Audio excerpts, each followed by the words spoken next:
Rebonjour les amateurs de couteaux, ici c'est Jean qui vous parle du Québec pour la chaîne du Maître des couteaux. Alors cette semaine, comme je vous avais dit, on va dans le fond retourner à nos évaluations parce que j'ai fait deux achats à très bon prix. Parce qu'il y avait une vente donc de la compagnie Booker, que bon, c'est toujours un peu plus une aventure là. Quand c'est tellement vaste chez Booker, il y a des choix, des couteaux complètement différents, un grand éventail. C'est une grosse compagnie qui existe peut-être depuis 100 ans, donc c'est laborieux choisir un Booker et les prix. Bon, ben il y a beaucoup il y a une disparité incroyable. Booker font des couteaux à 700-800 $ que jamais je toucherais. C'est pas dans mes moyens, mais ils ont une très belle offre dans des couteaux moins chers et c'est qu'il y a peu, comme je vous avais déjà expliqué, il y a peu de revisions, donc c'est difficile de se faire une idée.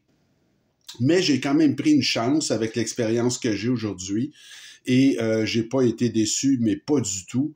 Donc, le couteau que je vous présente cette semaine, ça s'appelle le Elso, E-L-S-O.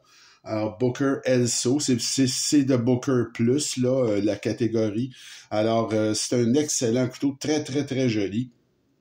On y va tout de suite avec les spécifications. Donc, c'est un couteau pleine grandeur, ça, hein, 8,07 pouces ou 20,49 cm. C'est une lame de 3,35 pouces ou 8,5 cm. Ça pèse 4,48 onces ou 127 grammes. Donc, c'est pas un poids léger, mais c'est correct, là. C'est un roulement à billes. L'acier, donc, c'est de base, c'est du D2, mais moi, j'ai rien contre le D2 personnellement. Je me promène pas en milieu humide tout le temps. Je suis un collectionneur. C'est un excellent acier, le D2, qui tient un tranchant pour une éternité. Le manche, alors ça, c'est en acier. Hein? C'est un couteau de type verrouillage de cadre emboîté, là, comme je vous ai présenté souvent avec Civivi. Donc, ça en est un, ça. Donc, le manche est en acier et vous avez un très joli inséré ici en G10 de très belle qualité. Le G10, d'ailleurs, il est très joli. Vous avez une lame de type clip point. Alors ça, on voit ça moins souvent. D'habitude, c'est tout le temps des drop points. Donc ça, c'est vraiment un clip point. Je trouve ça très joli. L'ouverture se fait via un trou de pouce, une petite demi-lune ici qui fonctionne très bien. Comme je vous ai dit, le mécanisme de verrouillage, vous voyez, c'est un mécanisme de cadre, mais c'est vraiment cadre emboîté. Donc, Civivi ne sont pas les seuls à faire ça avec de l'acier. Booker, vous voyez, le fait aussi. Donc, c'est un très bon système, ça, ce système-là. J'aime bien ça. L'épaisseur de lame, alors c'est 0,11 pouces ou 2,7 mm. L'épaisseur de manche très mince, 0,40 pouces, 10,16 mm. Et une fois fermé, ce couteau-là, dans son plus large, donc ici, va avoir 1,18 pouces ou 30 mm. Le clip, il est très élégant. C'est un clip, mais ce n'est pas un clip. Il a l'air d'un clip anti-tane, mais c'est pas un clip anti-tane. Regardez, alors, c'est vraiment de l'acier, mais il y a un look de clip anti-tane et il est tip-up et non réversible. Et voici ce que ça donne en poche. Donc, pas tout à fait pas profond, mais quand même, c'est très correct. Là, on peut dire que ça va très bien. Et le fait qu'il soit très profilé comme ça, bien évidemment, on le sent pas quand on le tient. Là. Il n'y a pas de hotspot, comme on dit. Alors ça fait le tour pour les spécifications de notre Elso. Au niveau de l'évaluation maintenant.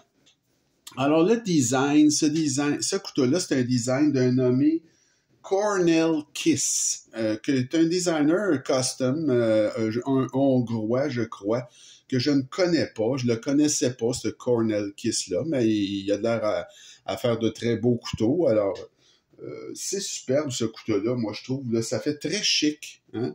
Et ça fait haut de gamme, ce couteau-là, finalement. C'est indémodable. C'est très réussi comme design. Donc, j'ai mis un 9 sur 10 pour le design. Les matériaux, l'acier D2, le roulement à billes, le G10 et l'acier au niveau du manche, le clip en acier. J'ai mis un 8 sur 10. C'est correct. Présentation et assemblage. Alors, la présentation extrêmement soignée chez Booker Plus. Très belle boîte. Vous avez aussi une très belle pochette. Vraiment, pas un mot à dire sur la présentation. Première classe. Au niveau de l'assemblage, c'est très, très bien fait aussi. Très solide. Aucun jeu. La lame, elle est parfaitement centrée. Donc, non, le couteau est vraiment surprenant. C'est un couteau qui fait quand même qui fait haut de gamme finalement. Donc, un très, très beau couteau, très réussi. Alors, au niveau de présentation assemblage, j'ai mis un 9 sur 10. Le poids, c'est OK, hein. Je veux dire, c'est un peu lourd, mais c'est un couteau qui est quand même équilibré, là. On n'a pas l'impression d'avoir un couteau vraiment lourd quand on l'a dans les mains. C'est juste que c'est pas un poids léger, là, mais c'est correct finalement. Il n'y a pas de squelettisation à l'intérieur, là. J'ai mis un 8 sur 10 pour le poids. L'action, elle est très bien, l'action. Je veux dire, le trou de pouce, je vais vous avouer, il est un petit peu trop petit, mais il fonctionne tellement bien, il fonctionne très, très bien. Donc, ça passe. Vous avez l'inversé aussi qui est possible. L'accès à la barre aussi de déverrouillage est très bon. Et le couteau est quasi fall shot. Je veux dire, c'est un couteau qui, l'ouverture-fermeture à une main, ça fait très, très bien.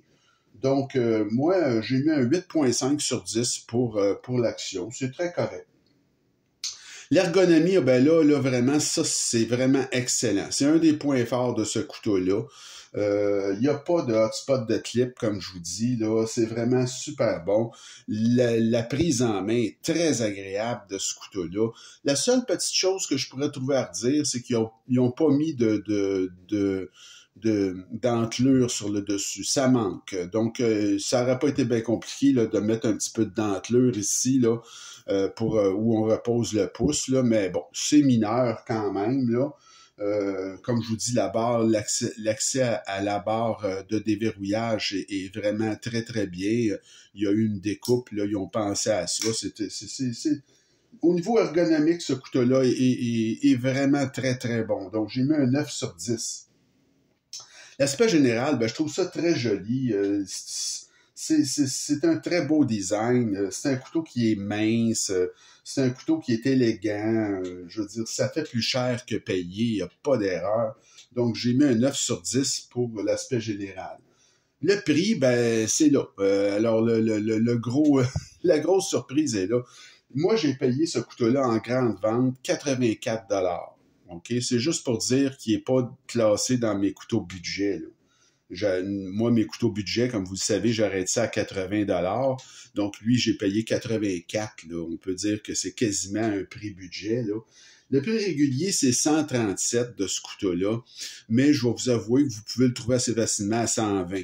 Mais même à 120, je vous dirais, il est moins intéressant. Mais à 84, c'est toute une aubaine. Fait que moi, j'ai mis un 9.5 sur 10 pour le prix que j'ai payé parce que vraiment, ce couteau-là, à 84 $, il est vraiment pas cher. La valeur, elle est très bonne. Hein? C'est pas vieux, ce couteau-là. C'est un couteau qui a été mis en tout cas, mon fournisseur, là, depuis peut-être un an et demi. Je sais pas si ça existe depuis plus longtemps. Donc, à 84, c'est vraiment une aubaine. Comme je vous dis, la valeur est vraiment très bonne. Et c'est un couteau qui donne des sensations. Là, on a une sensation. On le voit que c'est un couteau qui, normalement, devrait se vendre aux alentours de 115, entre 115 et 125. Là. C'est ce qu'on ressent quand on l'a en main. Alors, j'ai mis un 9 sur 10 pour la valeur. Ça me donne une note de 8.77 sur 10, ce qui fait que c'est un excellent achat finalement. Donc, c'est une très belle surprise, ce couteau-là, pour moi. Un excellent EDC. C'est une belle construction. Je veux dire, le design est beau.